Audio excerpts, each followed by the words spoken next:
हम लोग बचपन से वहाँ पे रहे हैं, बचपन से अच्छे माहौल और थोड़ा अपग्रेडेड माहौल में रहे, और फिर भी बिना देखे, बिना मिले, बिना जाने एक दूसरे को कैसे शादी कर सकते हैं, ये सवाल हर एक के मुंह पे था। लेकिन मेरे लिए मेरे मम्मी पापा का खुशी ही सब था, उनको लगा सही है तो सही ही होगा। और इसने भी कोई डिमांड नहीं रखी, इसने भी नहीं सोचा कि मैं विदेश रहता हूँ तो मेरी कुछ ऐसी अपेक्षा है, मैंने सोचा है कि मुझे ऐसी लड़की चाहिए, ऐसा उसका भी कुछ नहीं था। उसने भी अपने मम्मी पापा की बात और स्पेशली उसकी बहन की बात मानी कि हाँ चलो तुझे सही लग रहा है तो सही होगी लड़की, ऐसे करके हमारा फिक्स हो गया। हाँ, उसके बाद फिर वो कॉल करता था। तो दिन में तो बात नहीं हो पाती थी, तो रात को ही कॉल होते थे, 3-4 घंटे। तभी सब जानना चालू हुआ कि शादी, फिर वही टाइम पे फिर हमने पहली बार जब बात की तब मुझे मालूम गिरा कि शादी कहाँ पे करेंगे। तो उसके लिए तो इसने डिसीजन लिया कि हम गांव में शादी करते। और वो जब भी डिसीजन लिया तो मेरे पापा बहुत खुश हो गए, क्योंकि वो तभी गांव में रहते थे। क्योंकि मैं जब यहाँ पे आया 2011 में, तो 3 साल से वो गांव में ही रहते थे मम्मी पापा। तो वो बोले गांव में शादी करेंगे, तो वही चिपौन में ही शादी हमने फिक्स की। वहाँ पे ही हॉल देखा। और आपको मतलब मैं एक बात बताना चाहती हूँ कि मेरा क्यों डिसीजन था गांव में शादी करने का, क्योंकि हम जैसे 6 बहन हैं, 6 बहन में मेरे से बड़ी 4 है, चारों की शादी मुंबई में ही हुई है, ससुराल भी मुंबई का मिला और शादियाँ भी मुंबई में ही हुई है। मैं 5, तो मुझे गांव से पहले से लगाव था, बचपन से हम गांव जाते थे हर एक चीज़ के लिए, मतलब गांव तो चाहिए ही। लेकिन गांव वालों को, जितनी मेरी चाचियां हैं गांव में, मेरी सारे कज़न्स हैं, मेरे भैया है, भाभियाँ हैं, उनको हमेशा लगता था कि शाहू अप्पा जो मेरे पापा है, उनकी एक तो लड़की की शादी शाहू अप्पा ने गांव में करनी चाहिए। लेकिन वो कभी पॉसिबल नहीं हुआ, क्योंकि दोनों तरफ से एग्री होने चाहिए ना। जैसे हम बोले गांव में करनी है, और जैसे इनके लोग बोले नहीं नहीं हमें मुंबई में करनी है, तो फिर कहीं ना कहीं अपने को एडजस्ट करना पड़ता है। लेकिन ऐसा हुआ कि हमने भी एग्री किया और उन लोगों को भी खुशी हुई कि नहीं चलो गांव में करनी है तो गांव में करेंगे। तो हमारा पूरा फैमिली गांव में आया था, सब लोग।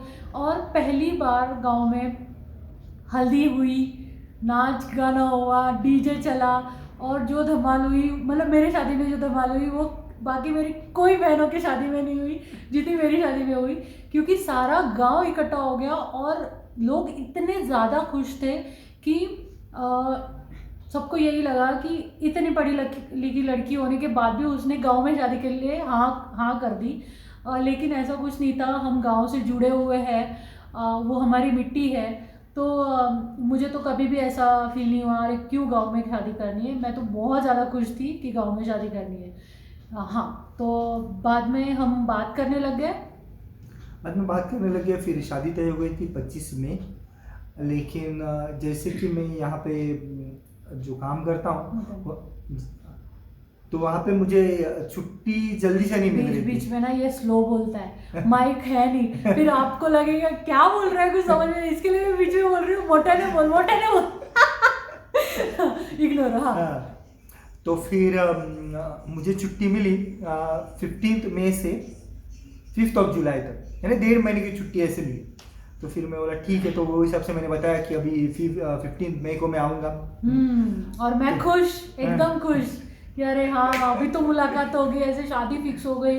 मेरे गहने लेके हो गए थे, मेरी साड़ियाँ, मतलब जो भी शादी का सूट होता है वो सारा लेके हो गया था, सबकी शॉपिंग हो गई थी, हर एक तैयारी हो गई थी, सिर्फ इसकी शेरवानी मेरे कपड़े बाकी थे, मेरे कपड़े बाकी थे लेने के लिए। तो फिर जैसे कि ये रह गई थी मुंबई में, यानी थाने में वो रह गई थी, और उसकी बड़ी बहन, वो 2 ही रहे, क्योंकि गांव में जाके भी तैयारी करनी रहती है शादी की। तो पूरा फैमिली मेरा गांव चला गया, पूरा फैमिली, क्योंकि सगाई गांव में होने वाली थी और शादी भी। तो गांव में कोई रहता नहीं है, घर बड़ा है लेकिन तैयारी तो करनी है। तो सारे लोग ना मतलब 1 तारीख को कुछ वो लोग गांव चले गए, 1 या 2 तारीख को मई के, क्योंकि 25 को शादी था, 22 को सगाई था, तो 20-22 दिन तो चाहिए। तो सब लोग गांव चले गए, सिर्फ मेरी बड़ी बहन और मैं, हम दोनों ही सिर्फ मुंबई में रुके थे। मैं इसके लिए रुकी थी क्योंकि मुझे इसको मिलना था, और वो इसके लिए रुकी थी क्योंकि इसके शादी मतलब हम लोग में ऐसा होता है महाराष्ट्री लोगों में कि एक दूसरे के कपड़े हम बाई करते हैं। जैसे मेरी जो शादी की साड़ी होगी वो ये इस तरफ से आएगी और इसका जो भी कॉस्ट्यूम रहेगा वो हम बाई करेंगे।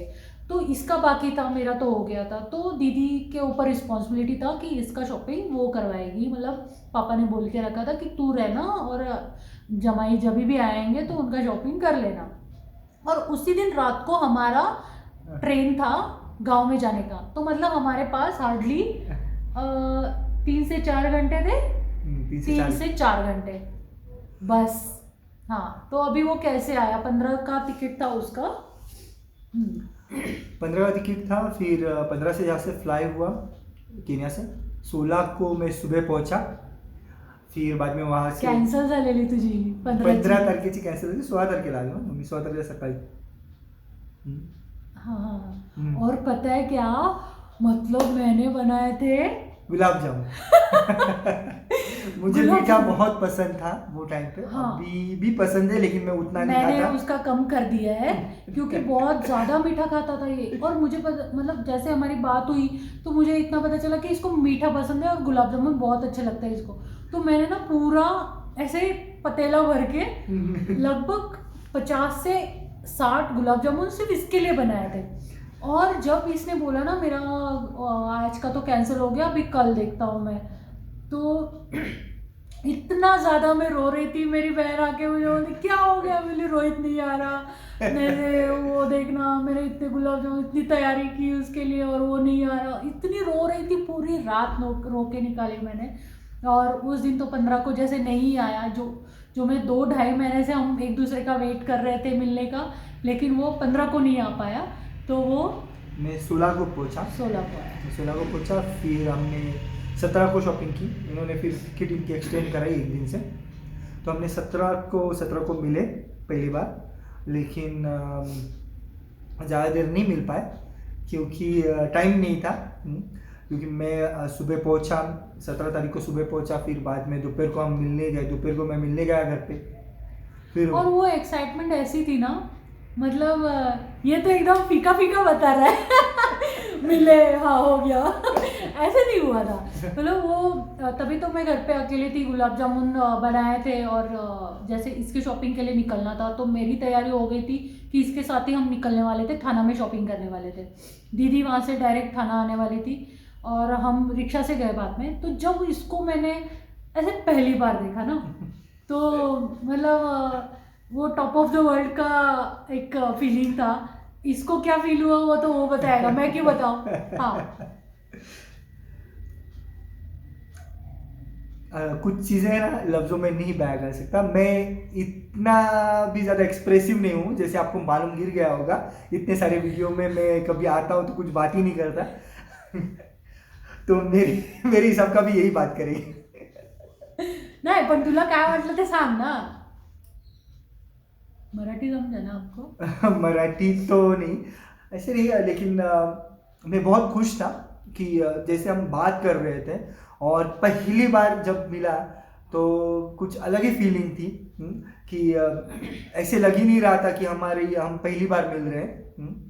और ऐसे लग रहा था कि हम सालों से एक दूसरे से बात कर रहे हैं और एक दूसरे को जान रहे हैं, ऐसे ही लग रहा था। और वो जब आया ना तो मतलब मैं ऐसे रोने लग गई और मैंने उसको हक कर लिया कि तू क्यों ऐसा एक दिन लेट आया। और ऐसे लगा नहीं कि वो मतलब चलो पहली मुलाकात थी हमारी, लेकिन ऐसे लगा नहीं, हमें लगा ऐसे सालों से हम एक दूसरे को जानते हैं। और हक किया, मैंने बोला जल्दी जल्दी ये सारे ख़त्म कर गुलाब जामुन। मतलब बोल रहे अरे नहीं अभी टाइम नहीं है, तो थोड़े बहुत उसने खाए। फिर रेडी होके हम निकल गए वहाँ से, निकले और फिर रिक्शा से हम डायरेक्ट पहुँचे। फिर रिक्शा में जितनी बात हुई बस उतनी हुई और फिर पहुँचे थाना में इसका शॉपिंग किया। और फिर मतलब वो लगभग 4 से 5 घंटे का ही टाइम था जब हम लोग साथ थे। उसमें भी सिर्फ 1.5 से 2 घंटे थे जब हम अकेले साथ में थे। तो बाकी तो सब बाद में मिले, तो उसके बाद तो बात भी नहीं हुई हमारी। जब मैं निकल रही थी गांव के लिए क्योंकि मैं जल्दी जाने वाली थी और इसकी शायद दूसरे या तीसरे दिन के बाद वो आने वाला था गांव में, तो इसके लिए फिर मुझे भी घाई था। पैकिंग तो हो गया था लेकिन जाना था, तो ये सारा चीज़ इसके लिए फिर 1.5-2 घंटे बस हम मिले। मतलब मैं ये मेंशन करना चाहती हूँ कि शादी के पहले हम सिर्फ 1.5 से 2 घंटे ही मिले बस, बाकी हम उसके बाद नहीं मिले। हम डायरेक्ट मिले कब? सगाई में। नहीं, सगाई से एक दिन पहले। कुठे रे? सगाई से एक दीदी दिन के? पहले दीदी के घर पे वो हमने रिंग नहीं ली थी इसकी। ओ हाँ, जो सगाई की रिंग रहती है वो नहीं ली थी। तुझी माझी माझी। तरह माझी हाँ। थी। हाँ मेरी रिंग है ना, देखो कितनी अच्छी है ना, ये है ना डायमंड की। ये मेरी ननद की चॉइस है और उनकी चॉइस बेस्ट है। तो उन्होंने जितने भी मतलब ज्वेलरी का सिलेक्शन किया था, क्योंकि ये तो था नहीं, ये सिर्फ पैसे भेजने का काम करता था, लेकिन जो भी मेहनत लगी, सिलेक्शन हुआ, तो वो सब मेरी ननद को उसका क्रेडिट जाता है। तो उनकी चॉइस इतनी अच्छी है, ये रिंग उन्होंने बनाई थी और वो परफेक्टली फिट हुई थी मुझे, परफेक्टली जैसे मेरे लिए बनाई है। सिर्फ इसकी रिंग लेनी बाकी थी। तो अगले दिन हम वहाँ पे इनके ननद के इधर मिले, मतलब मेरी, और फिर दीदी के इधर मिले, और फिर वहाँ पे ज्वेलरी शॉप में जाके उसकी रिंग ले ली हमने। रिंग ले ली, फिर वापस आ गए वहाँ पे। फिर ये रिंग की भी स्टोरी है। ये रिंग हम मेरी शादी तय होने से पहले बनाई हुई है। हाँ। लेकिन इसको परफेक्टली फिट होगी। हाँ समझे आप, मतलब ये जोड़ियाँ जो ऊपर वाला बनाता है ना, वो ये प्रूफ हो गया कि ये रिंग पहले बनाई थी। सारा जो ज्वेलरी था वो पहले ही बना दिया था, क्योंकि हम लोग में ऐसा होता है, आप लोगों में भी होता होगा जो भी ये व्लॉग्स देखते हैं, कि जो लड़कियों की तैयारी होती है या जो आने वाली बहू की तैयारी होती है ना, वो पहले से करके रखते हैं। इनकेस आपके पास पैसा है तो पहले से करके रखते हैं। तो ये जैसे यहाँ से सैलरी यहाँ पे लेता ही नहीं था, वो इंडिया में ही सारी भेज देता था। 3 साल तक उसने यही किया। तो वहाँ पे सारा जो सैलरी आता था वो फिर मेरी ननद ने ऐसे थोड़ा थोड़ा तैयारी करके रख दिया था कि आज ना कल तो भाई की शादी करनी ही है, तो उन्होंने ऐसा तैयारी करके रखा था। लेकिन ये रिंग का वही स्टोरी है कि ये पहले बनाई थी शादी के, जो कि मेरे उंगली में परफेक्ट हुई। उसमें कुछ भी ना धागा जोड़ना पड़ा, ना कम ज़्यादा, कुछ भी नहीं, ये परफेक्टली मुझे आ गई। इसकी रिंग हो गई लेके, और फिर हमने तभी फोटोशूट किया था थोड़ा। हाँ अंदर मेरा भांजा है, दोनों भांजे हैं, मतलब मेरी ननद के बेटे। और वो तो फैमिली मेरा ही फैमिली है, तो कुछ लगा ही नहीं, ऐसे हम बिंदास थे। फोटो खींची तभी, और फिर वही 2-4 घंटे तभी मिले, और फिर डायरेक्ट नेक्स्ट डे सगाई में। सगाई तभी सगाई में फिर पहली बार सास ससुर मिले। हाँ आप सोचोगे नहीं, मतलब आप सोचो मेरी पूरी फैमिली में, अच्छा इसके फैमिली में तो सिर्फ इसने नहीं देखा था ना मुझे, बाकी तो सारों ने मुझे देखा था। मेरी ननद तो मुझे बचपन से जानती थी, मतलब मैं 10th में, मतलब बच्चे ही रहते हम, तो तब से जानती थी। और मेरे ससुर जी ने भी शादी के बहुत पहले तक मुझे देखा था, और बहुत सारे लोग मुझे शादी के पहले जानते थे। और बाद में शादी फिक्स हुई तब तो सारे ही मिले, सब सारे के सारे, मतलब बहुत बड़ा फैमिली है हमारा ससुराल का, तो बहुत लोग ऐसे सारे के सारे मिले, और उन्होंने मुझे देखा, जाना कैसी है क्या है, तो सब लोग मिले। लेकिन मेरी फैमिली में सिर्फ मेरी बड़ी दीदी और मैं, हम दोनों ने ही इसको शादी के पहले देखा। हाँ, और मेरा एंगेजमेंट से पहले पूरा फैमिली, मेरी सारी बहनें दूसरी, मतलब जैसे मैंने बोला हम 6 बहनें हैं सगी, तो 4 की शादी तो ऑलरेडी हो गई थी, 4 जमाई, उनकी फैमिली, मेरी मासियाँ, मेरी बुआ, मेरे अंकल, मेरी चाची, मेरा भाई, मतलब टोटल फैमिली में कम से कम 80 से 100 लोग हैं, यहाँ पे भी और यहाँ पे भी। तो इनका तो उन्होंने देख लिया था, लेकिन मेरे फैमिली में पहली बार सगाई के दिन उन्होंने देखा कि होने वाला जमाई कैसा दिखता है। हाँ, या उस दिन उससे मिले वो लोग सब। कितनी स्ट्रेंज बात है, ऐसी स्टोरी आपने कभी नहीं सुनी होगी जो हमारी है। हाँ, फिर ऐसे सगाई में मिले सब, फिर मम्मी ने भी देखा ऐसे, हाँ ठीक है, पापा मिले, सारी बहनें मिली, फिर सगाई हुई। हमारी आंगन में होती है ऐसे सगाई हो गई। फिर तभी भी ज़्यादा बात करने को नहीं मिला, ऐसे ही मिल के चले गए। हाँ, फिर 22 की सगाई हुई, थर्सडे का दिन था, 22 में, 23 और 24। हाँ 24 23 को तो ऐसा ही गया। हाँ, 24 को रात को हल्दी। 24 को हल्दी थी, है ना। तो हमारे यहाँ पे तो डीजे था, इनके इधर भी शायद स्पीकर वीकर नाच गाना इनके इधर भी हुआ था। थोड़ा हुआ, ज़्यादा नहीं। हाँ, और मेरे यहाँ पे तो मेरा जो भाई है स्वप्निल, उसने सारा तैयारी करके रखा था।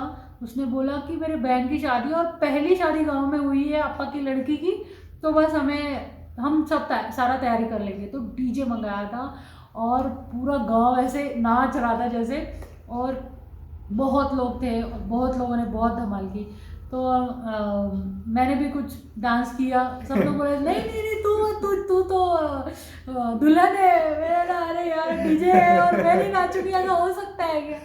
तो मैं भी थोड़ा नाची और उसके बाद सब लोगों ने बहुत धमाल की। और दूसरे दिन जैसे शादी थी तो फिर शादी के लिए हम लोग सुबह सुबह निकल गए। हाँ, शादी के लिए सुबह सुबह निकल गए तो शादी हो गई ना उस दिन। हाँ दूसरा क्या? हाँ चलो शादी हो गई, ठीक है। हाँ। हमारा मुहूर्त था शायद 12:30 का कुछ मुहूर्त था। और गांव में मतलब प्रॉपर गांव में नहीं हुई, सिटी में हुई। थोड़ा 1-1.5 घंटे के रास्ते पे सिटी है, वहाँ पे हुई। और शादी के टाइम पे बहुत लोगों ने तब इसको देखा कि ये कैसे दिखता है, और जो भी है बहुत लोगों ने उसको फर्स्ट टाइम तभी देखा कि जमाई कैसा दिख रहा है। लेकिन उसमें ऐसे रूमर्स फैल रहे थे कि हमारा अफेयर, लव मैरिज है, ऐसे लव मैरिज है हमारा, नहीं तो बिना देखे बिना मिले कैसे शादी कर सकते हैं, इतने पढ़े लिखे और इतने बचपन से मुंबई में पले बड़े, ये लोग ऐसे बिना मिले कैसे शादी कर सकते हैं। तो ऐसा सब बात हो रहा था वहाँ पे। तो ये लड़का तो हर 2 साल में आता था गाँव में। गाँव हाँ में। तो ये भी मिली होगी तभी से जानते होंगे, ऐसा बात चल रहा था। बट वो कुछ मैटर नहीं करता, क्योंकि वो भी चलो अफेयर भी था, इनकेस मान लिया तो भी शादी तो हुई ना, मतलब क्या है फिर। तो फिर बाद में जैसे ये व्लॉग देखने के बाद भी बहुत लोगों को पता चलेगा, अरे हाँ ऐसा था, मतलब शालू का स्टोरी, शालू रोहित का। तो फिर शादी हुई और शादी में बहुत ऐसा सब चर्चा चल रहा था, खाना वाना हो गया। और फाइनली भी ऐसे ये मतलब मिला ही नहीं, जैसे मेरे मम्मी पापा को ज़्यादा मिल नहीं पाया वो, क्योंकि उसके बाद 1 महीने के अंदर जैसे बहुत सारे फंक्शंस होते हैं हमारे शादी में, तो ऐसे फंक्शंस लगातार हो रहे थे। फिर जैसे हमें यहाँ पे आना था वापस, 5 जून का टिकट था, जुलाई 5 जुलाई, हाँ 5 जुलाई का टिकट था। तो लगभग 1-1.25 महीना था बीच में, और 1.25 महीने में बहुत सारी चीज़ें थी जो करनी थी। पासपोर्ट तो रेडी था मेरा, लेकिन जो हम लोग में भगवान के दर्शन के लिए जाते हैं और कुछ पूजा होती है, ऐसे बहुत सारा चीज़ हुआ। और फिर इसकी वजह से मतलब रोहित मम्मी पापा को ऐसे मिल नहीं पाया।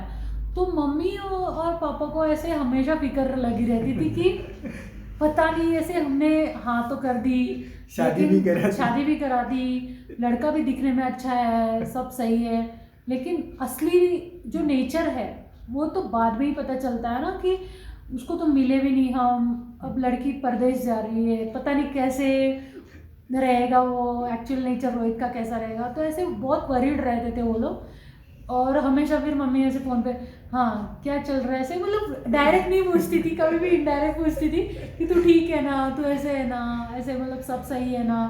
तो बोले हाँ सही है ऐसे। लेकिन भले ही मैंने मम्मी पापा पे ट्रस्ट करके बिना मिले बिना देखे हमने शादी की, मेरा बोलती हूँ, रोहित का वो अलग से बोलेगा, लेकिन स्वामी जी की कृपा और माँ पापा सास ससुर मेरे सारे बड़ों का आशीर्वाद, इसके वजह से रोहित जैसा हस्बैंड मुझे मिला।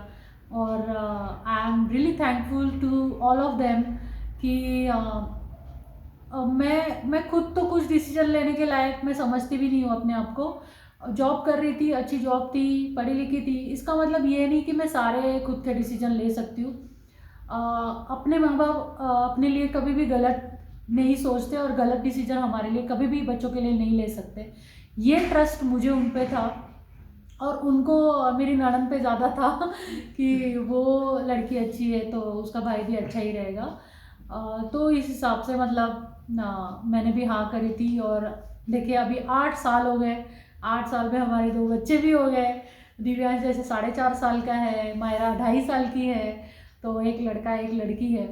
और बस भगवान की दया, स्वामी जी की कृपा, सब बड़ों के आशीर्वाद, आप सब सब्सक्राइबर के बहुत सारे ब्लेसिंग्स, इसके वजह से हमारा गाड़ी अभी भी ढकेल रहे हो। और बस खुशी खुशी हम हमारा जो छोटा सा परिवार है वो चला रहे हैं। तो रोहित को क्या फील होता है वो खुद बताएगा। जैसे कि इसने मैक्सिमम चीज़ें कवर कर दी है, लेकिन फिर भी मैं एक चीज़ बोलना चाहूँगा। अभी कैसे रहता है बोले, मैं हम अपने माँ बाप को या अपने बड़ों को घर में ट्रस्ट करते हैं, तो वही ट्रस्ट से मैंने भी बोल दिया था, क्योंकि मुझे जीजा का फ़ोन आया था एक बार, तभी 2013 की बात है। तो बोलते कि तेरी है कोई गर्लफ्रेंड है क्या वहाँ पे, या हाँ, क्योंकि क्या होता है हमारे इसमें ना 25-26 में शादी कर लेते, और वो टाइम पे मैं ऑलरेडी 27 कंप्लीट कर चुका था। तो मेरे जीजा ने फ़ोन करके पूछा तेरा है कुछ अफेयर, तो हम वहाँ पे कर देंगे, कोई प्रॉब्लम नहीं, अपनी कास्ट की नहीं रहेगी। तो मैं बोला नहीं नहीं नहीं जीजा, ऐसा कुछ है नहीं, आप अपने हिसाब से देखो लड़की, मुझे आपके ऊपर ट्रस्ट है पूरा कि आप जो भी देखोगे मेरे लिए अच्छा ही देखोगे। तो वो हिसाब से फिर इन्होंने देख ली, और इतनी बेस्ट वाइफ मुझे मिली है। वो बेस्ट मदर भी है, ऑलराउंडर है, आप तो जानते ही है, जैसे कि यूट्यूब में देखते रहते हो आप। हाँ, उसने यूट्यूब का चैनल खोला हुआ है, वो रंगोली बेस्ट बनाती है, सिंगिंग कर लेती है, और कुछ जो भी बोलो वो सब कर लेती है। खाना तो अच्छा ही बनाती है, खाने का भी ब्लॉग डालना चाहिए। हाँ, क्या बोलते हैं? हाँ? मेरे हिसाब से ना वो एक मूंग का सब्जी का भी शायद से उसने डाला था, लेकिन बाकी पनीर की सब्जी भी बहुत अच्छी बनाती है। और बाकी चीज़ें तो बोली नहीं चाहिए, मैं तो हर रोज़ खाता हूँ। हाँ, आपको भी दिखाएगी वो ब्लॉग में आहिस्ता आहिस्ता। बेस्ट मदर तो है ही, क्योंकि अगर आप देखोगे दोनों बच्चों को संभालना, ये यूट्यूब चैनल पे जो भी ब्लॉग्स बनाना, वो इतना इजी टास्क नहीं है। I love. Oh my God, thank you. तो 8 years ऑफ जर्नी, ठीक है, ऐसे हमें कभी भी नहीं लगा। पता है हम यहाँ पे जब आए तो हर एक बंदा यही बोलता था कि तुम लोग का लव मैरिज है क्या, तुम्हारा लव मैरिज है क्या, क्योंकि हम रहते ही ऐसे थे ना, दोस्त की तरह। आज भी देखो मैं उसको रोहित ही बोलती हूँ, हमारे में जल्दी से हस्बैंड का नाम लेते नहीं है, अहो बोलते हैं या ओ ऐकलत ना, हाँ, तो ऐसे आप करके बुलाते हैं। और बच्चे होने के बाद बच्चे के नाम से, हाँ, पापा। लेकिन हम लोगों ने एक दूसरे को पहले ही बोला, जैसे वो तो मुझे शलाका ही बोलेगा, या मेरा शादी के बाद का नाम शुभ्रा है तो शुभ्रा बोलेगा, लेकिन उसने मुझे चॉइस दी कि तुझे जो सही लगता है वो तू बोल। तो मुझे ऐसे फर्स्ट टाइम ही बात किया ना, तो लगा ऐसे कि हाँ नहीं, हम दोस्त अच्छे बनेंगे तो ही हमारा रिलेशन सही से जाएगा हमेशा। तो एक हस्बैंड वाइफ से ज़्यादा हम एक गर्लफ्रेंड बॉयफ्रेंड है, और उससे ज़्यादा हम दोस्त हैं एक दूसरे के। क्योंकि मुझे मेरे बहुत सारे दोस्त हैं, लड़कियां लड़के आज भी मेरे बहुत खास दोस्त हैं, लेकिन जब आपका हस्बैंड आपका अच्छा दोस्त बन जाएगा ना, या आपकी वाइफ आपकी बेस्ट फ्रेंड बन जाएगी, तो आपको दुनिया में किसी भी चीज़ से डरने की ज़रूरत नहीं होती है। लोग क्या बोल रहे हैं, लोग क्या सोच रहे हैं, तुम्हारे बारे में क्या सोच रहे हैं, उसके बारे में क्या सोच रहे हैं, इसका किसी भी चीज़ का आपके लाइफ में असर नहीं होता। तो लोगों को लगता है तू इतना सब कर लेती है, कैसे करती है। तो मेरा यही तो सपोर्ट सिस्टम है ना मेरा, कि वो कभी भी मुझे मेन तो डिसरिस्पेक्ट नहीं करता, और मुझे हमेशा इनकरेज ही किया है। उसके काम की वजह से वो ज़्यादा नहीं कर पाता, मुझे पता है, बट स्टिल आई नो कि वो हमेशा सपोर्ट करता है। तुझे सिंगिंग करनी है, ठीक है, मेरे फ्रेंड्स उसको एक्सेप्ट है, मेरे सब्सक्राइबर क्या बोल रहे हैं उसको सब पता है, मैं यूट्यूब पे क्या डाल रही हूँ उसको, everything he knows about me, everything, each and everything. And मतलब मैंने कभी भी उससे कुछ चीज़ छुपाने का कोशिश भी नहीं किया, और ना ही मैं छुपाती हूँ, ना वो मुझसे। तो हम शाम को मिलने के बाद हम एक दूसरे से बात करते हैं, झगड़ते तो बहुत ही ज़्यादा है, बहुत ज़्यादा हम झगड़ते हैं, हर एक चीज़ में आर्ग्यूमेंट होती है, लेकिन आर्गुमेंट तभी होती है जब आपको एक दूसरे से मतलब होता है। जहाँ पे आपको मतलब नहीं ना, वहाँ पे आर्गुमेंट भी नहीं होती है, किसी को किसी की पड़ी नहीं होती है। लेकिन रिलेशन अगर टिकाना है, आपको लॉन्ग लास्टिंग चलना है, तो आपको आर्ग्यूमेंट भी करनी पड़ेगी, आपको प्यार भी करना पड़ेगा, आपको एक दूसरे की रिस्पेक्ट भी करनी पड़ेगी और बहुत सारी फाइटिंग भी करनी पड़ेगी। तो मैं तो यही आपको बोलूँगी कि रिलेशन में हर एक चीज़ का फ्लेवर होना चाहिए, तभी रिलेशन को मज़ा आता है। आप बोलोगे सब कुछ अच्छा अच्छा चल रहा है ना, मतलब कुछ तो फिशी है। हाँ, तो ये सब कुछ अच्छा चलने वाला जो रिलेशन होता है ना, वो कभी भी एग्जिस्ट नहीं करता। कभी भी हस्बैंड वाइफ में, दोस्तों में, माँ बाप में, भाई बहन में तकरार तो होनी ही चाहिए, तभी उस चीज़ का कोई वैल्यू होता है, कोई इम्पोर्टेंस होती है। तो ये हमारी स्टोरी थी। और कोई बिलीव करे नहीं करे, यही हमारी स्टोरी है, शादी वाली लव स्टोरी आप बोल सकते हो। क्योंकि ऐसी स्टोरी तो आपने ना कभी सुनी होगी, और ना ही मुझे लगता है कभी किसी ने ऐसा कोशिश भी किया होगा शादी करने का, जो कि हम दोनों ने किया। But we both are very happy satisfied, और जो भी बड़ों ने हमारे लिए जो डिसीजन लिए, उससे हम हैप्पी है। और हैप्पी रहेंगे। हाँ, मतलब झगड़े किसके नहीं होते, तकरार किसकी नहीं होती है, बट उसका डिसीजन, उसका मतलब जो भी मैं करती हूँ ना लाइफ में, कुछ भी, तो मेरा फर्स्ट ही मतलब जिससे बात करनी है वो है। उससे बात नहीं की तो मुझे लगता है अरे मतलब मैं किससे बात करूँ, फिर ऐसे हो जाता है ना। तो उससे बात कर ली, मतलब ओके है, सब कुछ okay. If he knows everything, that means I am okay with it. और उसकी लाइफ में भी जो कुछ भी हुआ होता है, चलो बहुत सारी चीज़ें जो ऑफिस से रिलेटेड है वो शेयर नहीं करता, बट ऐसा हमारे में कोई चीज़ नहीं है जो हिडन है, और कुछ भी ऐसा ट्रांसपेरेंसी है मतलब रिलेशन में। और 8 साल से ये चल रहा है। लोगों को लग रहा है हमारा लव मैरिज है, बट हमारा लव मैरिज नहीं है। हमने बिना देखे, बिना मिले और बिना जाने एक दूसरे को शादी कर ली थी। तो काय बोलायचं? नाही, बिल्कुल। हाँ, तो आज के ब्लॉग के लिए इतना ही। मिलते हैं नेक्स्ट ब्लॉग में, देखते हैं इनकेस अगर